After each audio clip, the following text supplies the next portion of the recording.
Hi everyone, welcome back to Shine Classes. First of all, good afternoon to everyone, good morning, good evening to everyone. आज है 25 अप्रैल। कैसे हैं आप सब? Hopefully बहुत अच्छे होंगे। आइए शुरुआत करते हैं अपनी इस क्लास की, जहाँ पर हम मिल रहे हैं अपनी क्लासेस को कर रहे हैं। और आज मैं आपके लिए बाल विकास की रालन की सीरीज़ को स्टार्ट करने के लिए कोशिश में हूँ कि आपके जो ऑब्जेक्टिव क्वेश्चन इस पेपर के बचे हुए वो मैं करवाऊँ। और लगभग इसमें 200 से 250 क्वेश्चन या 230 तक क्वेश्चन है। एग्जैक्टली नहीं लिखा, लेकिन 200 का एक रेंज है, वो मैंने यहाँ पर सीन आउट किया है कि इतने क्वेश्चन हैं तो इसको भी करना ज़रूरी है। आराम से कर लेंगे। काफ़ी कुछ वैसे हमने अप्रैल के महीने में काफ़ी कुछ अच्छा सीखा है और किया भी है। चलिए फिर देखते हैं आज की इस क्लास को स्टार्ट करते हैं। इस वक्त आप जुड़े हैं शालिनी क्लास। मैं हूँ शालिनी, आप सभी का यहाँ पर स्वागत करती हूँ। आपको बहुत सारी चीज़ें सिखा रही हूँ, बता रही हूँ। जितना बेस्ट से बेस्ट हो रहा है उतना आपको हर चीज़ कराने का प्रयास कर रही हूँ। आप सभी अपना रिवीजन करिए, आप लोग पढ़िए, देखिए, टेलीग्राम को ज्वाइन करिए। लिंक आपको कमेंट बॉक्स में मिलेगा, वहाँ पर अपडेट आपको दी जाती है। और लिंक भी आपको क्लास का उससे पहले 5 मिनट 10 मिनट पहले दिया है। कभी कभार लेट होता है तो तुरंत दिया जाता है, तो वो चीज़ें आपके लिए अपडेट होंगी। और आप लोगों को नया चैनल जल्दी से जल्दी सब्सक्राइब करना, ताकि मैं वहाँ पर लाइव क्लासेस को कंडक्ट करूँ और चीज़ें आपके लिए काफ़ी और अच्छी हो जाएँ। जो एक डाउट थोड़ा बहुत नहीं हो पाता है वो भी और क्लैरिटी के साथ हो जाए तो ज़्यादा अच्छा रहेगा। क्योंकि एक माहौल बनना चाहिए पढ़ने का, वो काफ़ी इंपॉर्टेंट है। वो बनेगा तो हम शायद और अच्छे तरीके से सारे लोग मिलकर पढ़ेंगे जब ना, तो चीज़ें काफ़ी अच्छी भी और ईजी भी हो जाएंगी।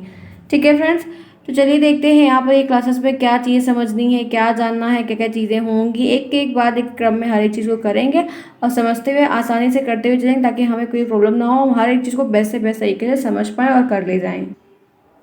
चलिए फ्रेंड्स, फिर स्टार्ट करते हैं अपनी इस क्लास को, जहाँ पर ये राधन की सीरीज से आपका पहला पेपर बाल विकास एवं सीखने की प्रक्रिया है। 50 नंबर का यह पेपर होता है। 40 क्वेश्चन आपको इसमें आते हैं, 15 आपके ऑब्जेक्टिव आते हैं और ये 15 टीचर अच्छे से चेक करते हैं। बाकी जो थ्योरेटिकल होते हैं उनको हमें थोड़ा सा आसानी पड़ती है, हम लिख लेते हैं। एक बात ये ध्यान रखिए कि आउट ऑफ प्रश्न सभी पेपरों में हर साल तो फिक्स नहीं है, लेकिन आते ही आते ज़रूर हैं। तो आपको एक बात ये कंठस्थ कर लेनी कि अगर आपको 90% बनाने हैं तो 50 नंबर वाले पेपर को लाइटली नहीं लेना है, क्योंकि आपका जो स्कोर बनता है वो इन्हीं 50 से बनता है। बाकी सब्जेक्ट तो आपके पासिंग टाइप के ही रहते हैं उसमें, क्योंकि हमें तो भर भर के नंबर नहीं मिलते। यही पेपर ऐसा होता है जिसमें हमको 46 नंबर, हमको 48 नंबर तक हाईएस्ट मिलता है, और बल्कि हमको जल्दी पेपरों में मिलता नहीं।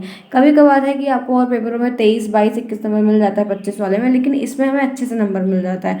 और हमारा जो कॉलेज की तरफ से दिया जाता है 400 नंबर का इंटरनल, वो हमको प्लस कर देता है, फिर हमारा अच्छा परसेंट 90 तक का रीच हो जाता है। तो इसके लिए डेली राइटिंग का प्रयास करिए, राइटिंग डेली लिखिए। और जो पुरानी क्लासेस हुई हैं उसको थोड़ा सा स्पीड जो है एडवांस सेटिंग में जाकर उसको बढ़ा दीजिए, आपकी स्पीड बढ़ जाएगी। और फटाफट सुन लीजिए प्रॉपर तरीके, तब भी आपका बहुत लाभ हो जाएंगे और आपकी काफ़ी चीज़ें हेल्पफुल हो जाएंगी। अगर आपको तब भी क्लासेस का टाइम नहीं मिल रहा है, नहीं ले पा रहे, नहीं कर पा रहे हैं, तो आप टेलीग्राम पर रास्ते से जाइए, उनसे नोट्स को लीजिए। नोट्स लेने के बाद उसको मत प्रिंट करवाइए और मत लिखिए, क्योंकि वक्त नहीं है लिखने का। आप जितनी देर लिखवाएं लिखेंगे, इससे अच्छा है उतना आप जो है फटाफट बस एक चैप्टर उठाइए पूरा, मतलब एक बुक पहले खत्म करिए। तो एक पीडीएफ पूरा पढ़ डालिए। आप एक से देव, आप पढ़ना आसान होता है फटाफट चीज़ों को, तो वो पढ़ लेंगे तो आपकी काफ़ी चीज़ें शॉर्ट आउट हो जाएंगी। इस बात को ध्यान रखिएगा, और जितनी हेल्प हो सकती है उतनी मैं आपके लिए हर तरीके से तैयार हूँ करने के लिए। ठीक है फ्रेंड्स, तो चलिए शुरुआत करते हैं आपकी इस क्लास को। चलो फटाफट लाइक करो, क्योंकि अभी तक लाइक नहीं किया बहुत सारे लोगों ने, ये मुझे पता है। जब तक मैं 4-5 बार कहूँगी तब तक आप में से बहुत सारे बच्चे बिना कहे करते हैं, वो समझदार और अच्छे हैं। जो कंजूसी करते हैं वही है थोड़े एकदम तिगड़म तिगड़म। चलिए कोई नहीं, आइए देखते हैं क्वेश्चंस की तरफ बढ़ते हैं। क्वेश्चंस क्या हैं और थोड़ा बहुत हम एक एक चीज़ों को ध्यान से देखेंगे।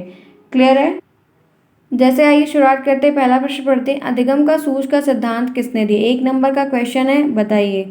कोहलर ने दिया, पावलो ने दिया, फ्रोबेल ने दिया, डॉल्टन ने दिया। अच्छा, बढ़िया प्रश्न है, एकदम शानदार सा क्वेश्चन है। ये आपके ऑब्जेक्टिव का है, एमसीक्यूज टाइप में है।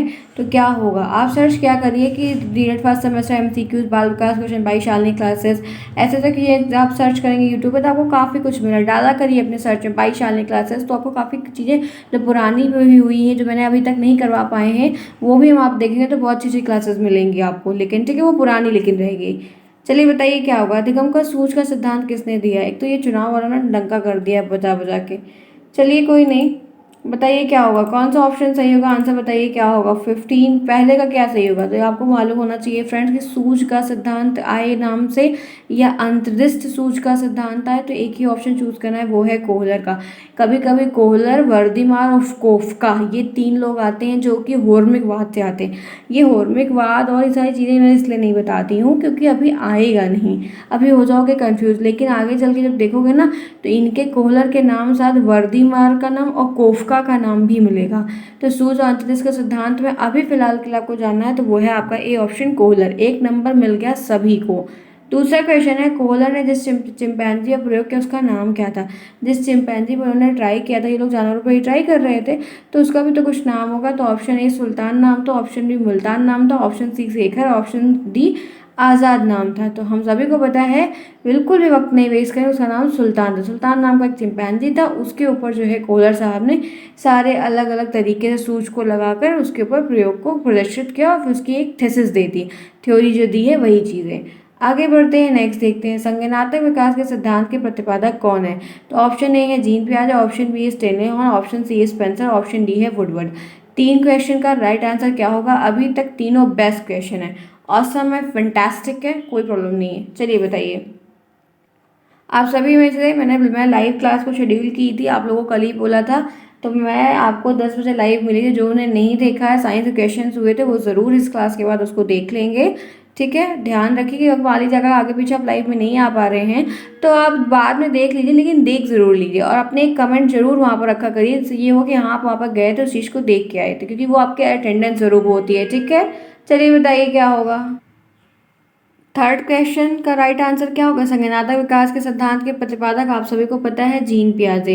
ए ऑप्शन आप सभी का सही है, तीसरे में ए जिन्होंने बताया उनका सही, बाकी तीनों ऑप्शन अगर कोई बता रहा है तो वो गलत है। आगे बढ़ते इसी के साथ, सामाजिक विकास के सिद्धांत के प्रतिपादक कौन है। तो वाइगोत्स्की, हरलॉग, थॉमसन, वुडवर्ड। तो सामाजिक विकास के सिद्धांत के प्रतिपादक का नाम क्या है। तो one and only one option is best for this question, वो क्या होगा बताइए आप लोगों को, आंसर करिए क्या होगा। सामाजिक विकास सिद्धांत के प्रतिपादक कौन है। तो फ्रेंड्स वो राइट आंसर क्या है, बहुत बार मैंने बताया है, मेनी टाइम्स मैंने एक्सप्लेन किया है।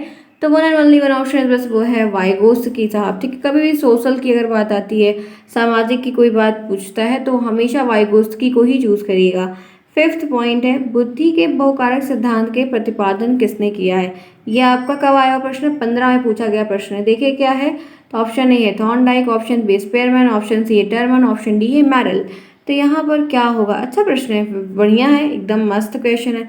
बुद्धि के बहुकारक सिद्धांत के प्रतिपादक कौन है, एकदम ये मान के चलिए क्या कोई टेट में भर भर के प्रश्न बनते हैं इससे, टेट में भी बहुत है। मैं वो जो चैनल आपका चैनल जो मैंने नया स्टार्ट किया है क्लासेस बाई शालिनी, वहाँ पर यूपी टेट की जो क्लास किया हुआ एकदम मिसमैच हो जा रही थी ना, जैसे ही आपका यूपी टेट का सीटेट का कोई नया फॉर्म जैसा जनरेट होगा तो उस पर मेहनत करेंगे, वो सारी क्लासेस वहाँ पर करेंगे ताकि उसकी पूरी PDF वगैरह भी मिल जाएगी और प्लेलिस्ट वगैरह अलग रहेगी, कोई प्रॉब्लम नहीं होगी। अलग अलग एकदम बेफ्रिकेट कर दिया ताकि प्रॉब्लम ना हो। ठीक है, चलो बता दो। तो वैसे भी वहाँ पर 7 सब्सक्राइबर हमारे हो गए, 300 भी और बचा हुआ है, वो भी हो जाएगा तो बढ़िया रहेगा, जल्दी से फिर कार्यक्रम आगे बढ़ेगा और काफ़ी दोनों चैनल पर अच्छे से बराबर से मेहनत करके काम कर लेंगे। ठीक है, चलिए बताइए फिफ्थ में क्या होगा। फिफ्थ का राइट आंसर यहाँ पर क्या है, थॉर्नडाइक है। तो बहुकारक सिद्धांत की जो बात हो रही है वो यहाँ पर थॉर्नडाइक साहब है। इनका पूरा नाम क्या है, EL थॉर्नडाइक। ध्यान रखना है, बार बार बताती हूँ, EL थॉर्नडाइक। एक बार पूरे नाम से टेट में प्रश्न आया था, जो कि सब लोग थॉर्नडाइक थॉर्नडाइक करके याद कर लेते, पूरा नाम नहीं जानते। तो शायद B18 में या किसी में आया, रिसेंट में ही आया हुआ, जिसकी वजह से बच्चों का बहुत सारा नंबर कट गया था। ठीक है, इनका नहीं किसी और का पूछा था। नेक्स्ट देखिए, बाल विकास के अंतर्गत शैशवावस्था की आयु क्या है। ये भी आपका 15 में आया क्वेश्चन है। इन्फेंसी की जो स्टेज ड्यूरेशन है वो क्या है।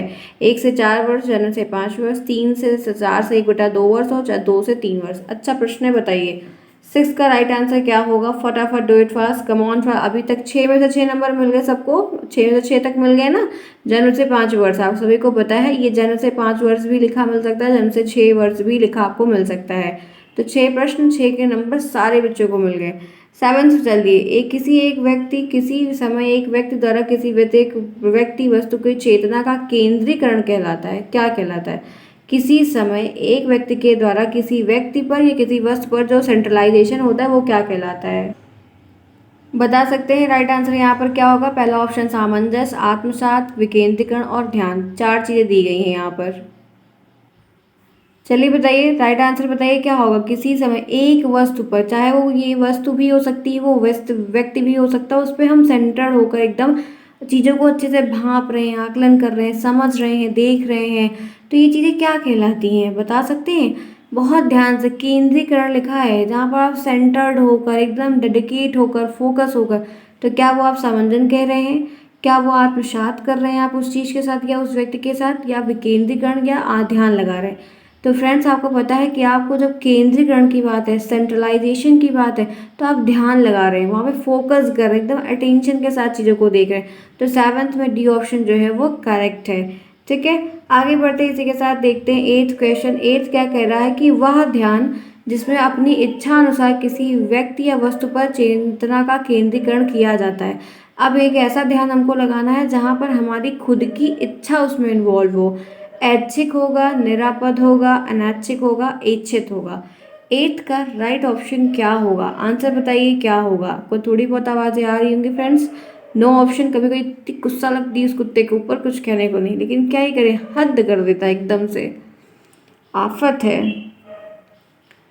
रात में भौंकता है 3 बजे 4 बजे। कोई भी मोहल्ले में अगर कोई भी पूरा वो है ना गार्डन टाइप का एरिया, तो लोगों ने पब्लिकली प्लांट लगाए हुए हैं फूलों के, तो लोग तोड़ने आते हैं सुबह सुबह। तोड़ने आते हैं तो बहुत सारे लोग बुढ़े हैं जो 3 बजे चले आते हैं तोड़ने के लिए। वो 3 बजे भौंकता है और वो 3 बजे से नींद खोल देता है। इतना तो दुष्ट कुत्ता है, बड़ी आफत है ज़िंदगी में। चलिए बताइए क्या करें फ्रेंड्स। चलो बताओ 8th बताओ। इसकी वजह से तो मैं कितने मीटिंग में मुझे सुनना पड़ गया है कि उतनी तेज, दो दो ठू है, दोनों इतने तेज से भौंकेंगे, और कोई अगर आ गया कुत्ता और कुत्ता गली में गया तो वो ही भौंकेगा। 3 3 4 4 के साथ भौंकेगा और अब सुनाई नहीं देता है। 8th बताइए क्या होगा 8th का। 8th का है ऐच्छिक ध्यान। ठीक है, बड़ी समस्या है ऐसे लाइफ में, डेली का डेली इसका नाटक रहता है। चलिए कोई नहीं फ्रेंड्स, क्या कर सकते हैं। आइए 9th देखिए। 9th में क्या है? वह ध्यान जिसमें अपनी इच्छा के बिना किसी वस्तु पर हम केंद्रीकरण कर रहे हैं। हमारी कोई इच्छा नहीं है लेकिन फिर भी हम उस पर सेंट्रलाइज होकर चीज़ों को ध्यान से देकर कर रहे हैं। तो ये तो वही वाली बात होगी ना कि पढ़ने का मन नहीं रहता लेकिन ज़बरदस्ती बैठाया जाता है हम लोग को पढ़ने के लिए। तो वो चीज़ें क्या होती हैं? ऐच्छिक, निरापद, अनैच्छिक और इच्छित। एकदम अपोजिट है इस वाले क्वेश्चन का। तो 9th का आपको पता होना चाहिए कि ये अनैच्छिक के अंतर्गत आता है। कभी कभी ऐसा होता है कि हमारा पढ़ने का मन नहीं होता है लेकिन हम लोग डर के मारे बैठे रहते हैं कि अभी अगर पढ़ ही लो, इससे अच्छा है कि आपके कभी चालू हो जाएगा रेडियो, इससे अच्छा है पढ़ लो। होता है ना, सबके घर में होता है, आज भी होता है हम लोग के साथ कि अगर कोई चीज़ है तो भले गुस्से में है कोई बात है, नहीं तो चलो डर के मारे काम करना पड़ता है कभी कभी, क्या कर सकते हैं। चलिए आइए 10th आइए। 10th आइए। 10th में क्या है? प्राकृतिक विभिन्नता के संबंध में आज हमारा यह विचार है कि व्यक्तिगत विभिन्नताओं में संपूर्ण व्यक्तित्व का कोई भी ऐसा पहलू सम्मिलित हो सकता है जिसका माप किया जा सकता है। यह विचार किसने दिया? ये पता है, एक अच्छी बात लिखी हुई है। कह रहा है ये प्राकृतिक विभिन्नता, पता है टॉपिक क्या है इंग्लिश में? Individual difference. ठीक है, इसमें कह रहा है कि इंडिविजुअल डिफरेंस से रिलेटेड में कहा जाता है कि आज हमारा यह विचार है, ये ऐसे हमारे थॉट प्रोसेस में है कि व्यक्तिगत विभिन्नताएं जो एक पर्टिकुलर इंसान की अलग अलग क्वालिटीज़ होती है, में संपूर्ण व्यक्ति का कोई भी हम पहलू लेकर उसको जो उसमें हो उसको हम लेकर माप सकते हैं, मेज़र कर सकते हैं। स्किनर का कहना है, गुड का कहना है, टायर का कोई नहीं। जैसे दो लोग हैं तो हम उसमें से कोई भी फैक्टर्स को लेके दोनों के बीच में कंपेयर, जैसे आप लोग हैं, बहुत सारे हैं, कितनी सारी दिव्या हैं, यहाँ पर साक्षी हैं, कुछ बच्चे ऐसे हैं ना, इशिका भी हैं, और भी कई सारे बॉयज़ हैं। ठीक है, बहुत सारे लोग हैं जो थोड़े चुलबुले टाइप के हैं, ये मैंने नोटिस किया है थोड़ा सा, तो और सा ध्यान दिया क्योंकि आप लोग के कमेंट्स और इस चीज़ से ये चीज़ दिखती है कि को थोड़ा सा चुलबुलापन, नटखटपन है बहुत सारे लोगों में। हो सकता है, ठीक है कोई बात नहीं, ठीक है, अच्छी बात है, वो एकदम सीरियस रहो, ये भी कोई अच्छी बात नहीं है। तो वो संबंध और बच्चों का और कंपेरिजन करो तो कुछ कुछ चीज़ों लेके हम लोग एक डिफरेंस बता सकते हैं ना कि कोई कैसा स्वभाव का है, तो उस तरीके से है। तो कुछ लोग बहुत पढ़ने में तेज है, कुछ लोग बहुत सीरियस हैं, अलग अलग तरीके। तो ये विचार इस तरह किसने रखना? तो ये स्किनर का कहना है, गुड का कहना है, टायलर का कोई नहीं। तो 10th का क्या होगा बताइए? 10th का आंसर बताइए कि 10th का राइट आंसर क्या होगा। एक अच्छा क्वेश्चन है और ये मान सकते हैं कि हमको एक बार नहीं, दो बार नहीं, कई बार हमसे आसानी से पूछ सकता है। तो यहाँ पर पता है one and only one option is best, वो है स्किनर साहब। BF स्किनर इनका पूरा नाम है और पूरा नाम इनका बुहास फ्रेडरिक स्किनर है। आगे बढ़ते हैं। तो 10th में ए जिन्होंने बताया उनका सही है। प्रसूत अधिगम का सिद्धांत किसने दिया है? प्रसूत अधिगम स्किनर ने ऑप्शन ए, पावलो ने ऑप्शन बी, क्रोएनक्रो ऑप्शन सी, गुड ने डी। तो प्रसूत अधिगम का सिद्धांत कौन लेके आया? ये प्रसूत अधिगम का जो सिद्धांत है इसका नाम है क्रिया प्रसूत अधिगम का सिद्धांत। यही पढ़ा है ना। देखो बीच से ना तोड़ तोड़ के पूछ लेता है, पूरा नहीं भी देता है, ऐसा भी कर सकता है। तो 11th का राइट आंसर क्या होगा? तो one and only one option is best for this question, वो है क्रिया प्रसूत अधिगम का सिद्धांत किसने दिया? स्किनर ने दिया है। ठीक है, कोई प्रॉब्लम है? कोई प्रॉब्लम है बता सकते हैं, अगर कोई प्रॉब्लम होगी तो आराम से बताइएगा। चलिए फ्रेंड्स, जिन्होंने क्लास को अभी तक नहीं लाइक किया फटाफट आप लोग लाइक करिए, फिर हम आगे बढ़ेंगे 12th क्वेश्चन की तरफ। चलिए come on do it fast. जो ना किया हो वो पहले लाइक करे, फिर हम आगे बढ़ेंगे। तब तक मैं 1 सेकंड के लिए अपने थोड़े से काम को देख लूँ। आप लोग को आवाज़ आती होगी ना किट किट की, वो मेरा माउस चलता रहता है। Kit kit kit kit kit kit. चलिए अब आप लोग का बढ़िया रिजल्ट आ जाए, अच्छी चीज़ें हो जाए, बढ़िया पेपर हो जाए, अच्छा पेपर बन जाए, ये एक इच्छा है कि सब कुछ बढ़िया हो जाए, इतनी मेहनत कर रही हूँ।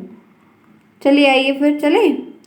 ओके, तो लाइक कर दिया सभी ने, आई होप सो कर दिया होगा। आइए 12th पे। निम्नलिखित में से थॉर्नडाइक का नियम कौन सा है? ये भी एक बहुत बहुत बढ़िया क्वेश्चन है। थॉर्नडाइक के नियम आप जानते हैं, दो नियम, एक मुख्य नियम है गौड़ नियम। तो इनमें से कौन सा है कौन सा एक नहीं, ये पूछ रहा है। तत्परता का नियम, अभ्यास का नियम, प्रभाव का नियम, उपयुक्त सभी। तो क्या ये सभी हैं कि या कोई एक है, ये क्या है? थॉर्नडाइक के नियम की बात पूछ रहा है, तो हम जानते हैं कि थॉर्नडाइक साहब ने दो नियम दिए, एक मुख्य एक गौड़ नियम। तो यहाँ पर उपयुक्त सभी होगा, क्योंकि तत्परता का नियम भी दिया इन्होंने, प्रभाव का भी दिया और अभ्यास का भी दिया। तो 12th फ्रेंड्स, एक बात ध्यान रखना कि 12 में से 12 नंबर आप सभी को अभी तक मिले, कोई ऐसा क्वेश्चन मिला ही नहीं हमको जो हमने अभी तक गलत किया है। ठीक है, मेरी बात से सभी लोग एग्री हो ना? चलो आ जाओ। वॉटसन ने संवेग कितने बताए? संवेग का मतलब इमोशंस, कितने इमोशन बताए हैं? इनका पूरा नाम पता है? जेबी वॉटसन है। पहला ऑप्शन है 3, 2, 4, 5। वो कौन कौन सा है ज़रा बताइए। ये अच्छा क्वेश्चन, ये इंपॉर्टेंट क्वेश्चन है, ये टेट में भी खूब पूछा जाता है कि वॉटसन ने जो 3 संवेग, 4 संवेग, 5 संवेग बताए वो कौन कौन से बताए हैं। तो क्या होगा, वॉटसन साहब ने कितने संवेग बताए, कितने इमोशंस को ज़्यादा उन्होंने कहा है? तो one and only one option is best for this question, वो है 3 संवेग। 3 संवेग कौन कौन सा है? उसका नाम है फॉल। फॉल का मतलब फियर, फियर का मतलब भय, ए का मतलब फॉल, फॉल एंगर, एंगर का मतलब गुस्सा, और एल का मतलब लव। तो क्या होगा ये? फॉल प्रेम, घृणा, फिडर, एंगर गुस्सा और प्रेम। तो ये तीन जो होते हैं ये बच्चों में जन्मजात देखने को मिलते हैं, छोटे बच्चों में बहुत देखने को मिलता है, इसीलिए वो अपना सामान किसी को नहीं देते हैं। ठीक है, ऐसे एक बच्चा था और उसकी मम्मा ने मेरे को एक बाइट खिला दिया, एक ब्रेड का एक बाइट, और हम चाय ऐसे लिए हुए थे, अपने लेग से मारा फटाक से, पूरी चाय अच्छी थी, ठंडी थी चाय, ना वो जला ना मेरे ऊपर गिरी। बस उसकी मम्मा ने मुझे ब्रेड की एक स्लाइस उसके मुंह के सामने दिखा के मेरे मुंह में डाल दी, और ऐसे पैर से तुरंत किक मारा जैसे फुटबॉल खेल रहा हो। इस तरीके के बच्चे के इमोशंस होते हैं। और अभी रिसेंट की ज़्यादा से ज़्यादा 8 महीने की बात होगी, 7 से 8 महीने की। चलिए बताइए 14th क्या होगा? 14th में क्या होगा? वॉटसन ने कौन कौन से संवेग बताए हैं? तो अभी मैंने जस्ट बताया, पहले भय बताया, प्रेम बताया और क्रोध बताया। तो ये 3 ऑप्शन सही होगा। ठीक है, तो ये आपका यहाँ पर राइट आंसर, एक क्रोध है, ये भय और ये चीज़ें। ठीक है, यहाँ तक क्लियर है? 14th की बातें यहाँ तक हो गई हैं ऑलमोस्ट क्लियर। आगे बढ़ते हैं, इसी के साथ चलते हैं, देखते हैं 15th को। नेक्स्ट देखिए, निम्नलिखित में से किसने कबूतर पर अपना प्रयोग किया है? ऐसा कौन है जिसने कबूतर पर प्रयोग किया है? ठीक है, option A Skinner, Pavlov, Thorndike और कोई नहीं। बताइए क्या कबूतर पर किसने प्रयोग किया है? उस पे पिजन पे। सफ़ेद वाला कबूतर अच्छा लगता है, बाकी तो काला वाला नहीं, अच्छा नीला नीला जो होता है ना, अजीब सा रहता है देखने में, सफ़ेद वाला अच्छा लगता है। प्रोग्राम होता है ना, बड़ा सा एक ग्राउंड है, बहुत बड़ा सा एक ग्राउंड है, तो प्रोग्राम वगैरह होते हैं तो वहाँ पर वो कबूतर छोड़ने के लिए आते हैं अक्सर, तब दिखता है थोड़ा बहुत, अब ऐसे भी दिखता है। 15 बता दो क्या होगा? निम्नलिखित में से किसने वो किया है? एक कोर्ट है बैडमिंटन का ना, तो वहाँ पर बहुत आते हैं, टर्र टर्र करते रहते हैं। चलिए बताइए 15th में क्या होगा? 15th में स्किनर होगा। ठीक है, बीएफ स्किनर ने कबूतर पर प्रयोग किया था, ऑलमोस्ट आप सभी को पता है। नेक्स्ट आइए 16 देखिए क्या होगा? पर्वत श्रृंखला की वह अवस्था जिसमें बालक भ्रूणावस्था से लेकर प्रौढ़ावस्था तक गुजरता है और विकास कहा जाता है, ये कथन किसका है? पर्वत श्रृंखला है जिसकी अवस्था में बालक भ्रूण से लेकर प्रौढ़ा तक गुजरता है, तो मुनरो का, ड्रेवर का, हरलॉक का, डगलस का। 16th का क्या होगा? आंसर बताइए 16th का कौन सा ऑप्शन सही होगा? तो राइट आंसर एक ही लोग का सही, वो है मुनरो साहब का। ठीक है, 16th का आप ए ऑप्शन सही है। आगे बढ़े इसी के साथ, तो यहाँ तक क्लियर हो गया है, 16 हो गया। 17 में आ जाओ। रुचि में निहित है, रुचि में क्या निहित है? अवधान है, ज्ञान है, अनुभव है, मनोरंजन है। तो ये 16 हो गया है। 17 बताओ, इंटरेस्ट में क्या चीज़ें होती है? ध्यान होता है, ज्ञान होता है, अनुभव होता है, मनोरंजन होता है। तो जब रुचि की बात हो रही, इंटरेस्ट की बात हो रही, तो एक ही ऑप्शन यहाँ पर सही है, वो है अवधान। ठीक है, अटेंशन रहता है, हम वहाँ पर डेडिकेशन के साथ चीज़ों को आसानी से करते, देखते और समझते हैं। आगे चलते हैं नेक्स्ट, रुचि और अवधान के संबंध में सही मत क्या है? अवधान रुचि पर आधारित है, रुचि अवधान पर आधारित है, अवधान रुचि एक ही सिक्के के दो पहलू और सभी। तो मोस्टली फ्रेंड्स यहाँ पर देख रहे हो जो चीज़ आपसे पूछी जा रही है वो सभी होगा, क्योंकि सारी बातें यहाँ पर करेक्ट है। तो 18th में आपका डी ऑप्शन करेक्ट होगा। 19th आइए, निम्न में से अभिप्रेरणा के स्रोत हैं। अभिप्रेरणा मोटिवेशन का सोर्स क्या है? बालक है, उद्दीपक है, अवस्थाएं, और ए और सी दोनों। तो 19th का आपका एक ही ऑप्शन सही होगा, वो है आपका डी ऑप्शन, जिसमें बालक भी होना चाहिए और आपका उद्दीपक भी होना चाहिए। तभी हम जो चीज़ पानी है उसके लिए एक उद्दीपन रहता है कि नहीं मुझे वो चीज़ पानी है, करनी, ऑब्जेक्टिव रहता है तो हम और मेहनत करते हैं। आप लोग का ऑब्जेक्टिव 90% को ले आना है, तो आप इसलिए मेहनत करते हैं तो रिजल्ट आता। देखो फ्रेंड्स, मेहनत करने वाला का रिजल्ट आता है, ये सच है। आप चाहे जिस तरीके से करो, ठीक है। तो ये आपकी क्लास हो गई है। मैंने 19 क्वेश्चंस भी करवा दिए और आपकी 20 मिनट की क्लास हो गई। लाइव भी लिया, फिर ये दोपहर वाली भी क्लास लिया, शाम वाली भी करूँगी। मैं बहुत हार्ड वर्क आपके साथ कर रही हूँ, तो मुझे रिजल्ट चाहिए, इस बात को ध्यान रखिएगा। मुझे कोई ब्लेम नहीं करना कि मैम ये हुआ। मैम हर तरीके से कोशिश करें, मैथ भी करवा रही हैं, संस्कृत भी करवा रही, सारे सब्जेक्ट करवा रही, सारी बातें भी बता रही।